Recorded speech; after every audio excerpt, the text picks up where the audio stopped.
देखो, इससे पहले वाली वीडियो में हमने Realme के डील्स के बारे में बात की। हाँ, iQOO को भी कवर किया था हमने, लेकिन उस Realme के डील्स वाले वीडियो में एक डील मुझसे मिस हो गई बाय मिस्टेक। वो थी Realme P4 Pro की, जो कि 19,999 का मिल रहा है। 19,999 होता है ना, ये क्या बोल गया मैं, मतलब 20,000 का मिल रहा है। तो यहाँ पर ना एक कंफ्यूजन क्रिएट हो रहा है Poco X7 Pro और इसके बीच में। अब देखो, Poco X7 Pro की डील तो रिवील नहीं हुई, लेकिन Poco ने बहुत टाइम पहले टीज कर दिया था, जिसके बारे में हमने बात की थी वीडियो में कि ये अंडर 20,000 आ रहा है। तो एक तरफ Realme P4 Pro है, दूसरी तरफ Poco X7 Pro है। दोनों 20,000 के नीचे आएंगे और दोनों परफॉर्मेंस सेंट्रिक फोन है। तो दोनों में से बेस्ट कौन सा होगा गेमिंग के लिए, इसके ऊपर बात करते हैं। और वैसे देखा जाए तो इन दोनों के बीच में वैसा कंपैरिजन बनता नहीं परफॉर्मेंस को लेकर, लेकिन कुछ ऐसे फैक्टर्स है, कुछ बाकी ऐसी चीजें हैं जिनकी वजह से इनका एक कंपैरिजन करना जरूरी है। अगर हम परफॉर्मेंस की बात करते हैं तो एक में Dimensity 8400 है, जो कि Poco X7 Pro है। दूसरी तरफ Realme P4 Pro में हमें Snapdragon 7 Gen 4 मिलता है, जो कि इससे वीक भी है,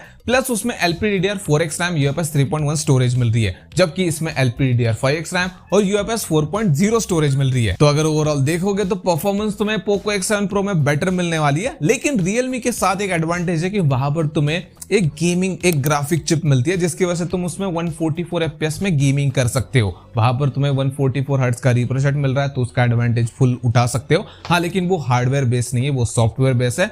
दूसरी तरफ X7 Pro में तुम 120 FPS में गेमिंग कर सकते हो। हालांकि BGMI में नहीं कर पाओगे, दूसरे गेम्स में ट्राई कर सकते हो, लेकिन वो सपोर्ट कर सकता है, इतना कैपेबल है वो प्रोसेसर X7 Pro का। अब इसके बावजूद भी मैं यही कहूंगा कि X7 Pro ही बेटर है अंडर 20,000। बस यहाँ पर सिचुएशन इस तरह से आती है कि अगर तुम्हें परफॉर्मेंस सेंट्रिक फोन चाहिए, बस तुम्हें गेमिंग से मतलब है, तो तुम X7 Pro ले लो और इस वीडियो को छोड़कर जा सकते हो। लेकिन अगर तुम्हें एक ऐसा फोन चाहिए जिसमें भाई परफॉर्मेंस ठीक चलेगी, तुम्हें अच्छी हो, दी बेस्ट भी नहीं मांग रहा मैं, लेकिन कैमरा थोड़ा सा अच्छा होना चाहिए, और तुम्हें पोको के फोन से थोड़ा डर लगता है। काफी सारे लोग मुझसे मतलब कमेंट में बात करते हैं कि कहीं इसका मदरबोर्ड तो डेड नहीं हो जाएगा अगर मैं पोको का फोन लेता हूं तो अगर ये डर है, कॉन्फिडेंस नहीं आ रहा, तो इसको ले सकते हो। या फिर Realme P3 Ultra भी है, उसको ले सकते हो। या फिर iQOO Neo 10R की डील अभी तक रिवील नहीं हुई, तो उसके लिए तुम्हें 2-3 रुपए एक्स्ट्रा पकड़ के चलो, उसमें वो आ जाएगा, तो वो भी कंसिडर कर सकते हो। लेकिन अगर तुम्हारा बजट टाइट है, 20,000 के ऊपर तुम मुश्किल से जा पाओगे या फिर जा नहीं पाओगे, तो तुम्हारे लिए X7 Pro सबसे बेस्ट डील है गेमिंग के लिए। लेकिन अगर तुम P4 Pro के लिए जाते हो, तुम्हारा Poco X7 Pro का बिल्कुल भी मन नहीं है, तो इसका मतलब ये नहीं कि वो तुम्हें डिसअपॉइंट करेगा या फिर तुम्हें नाराज होने की जरूरत है।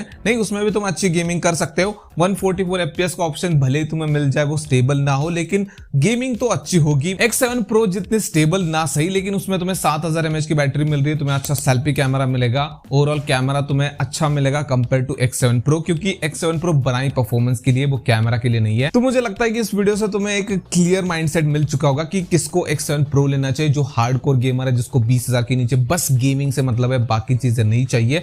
और दूसरी तरफ वो बंदा जिसको गेमिंग ठीक मिल जाए लेकिन बाकी चीजें भी इंपॉर्टेंट है, तो उसके लिए P4 Pro है। और अगर उसको पोको के फोन पसंद नहीं है, थोड़ा सा डर लगता है खरीदने में, तो वो P4 Pro खरीद सकता है या फिर P3 Ultra खरीद सकता है। उसमें 8350 है, P4 Pro से थोड़ी बेटर परफॉर्मेंस मिलेगी, तो इन दोनों में से कंसिडर किया जा सकता है। लेकिन मेरी तरफ से तो X7 Pro फुल रिकमेंड रहेगा कि भाई इसको खरीद लो, अंडर 20,000 गेमिंग के लिए बेस्ट है।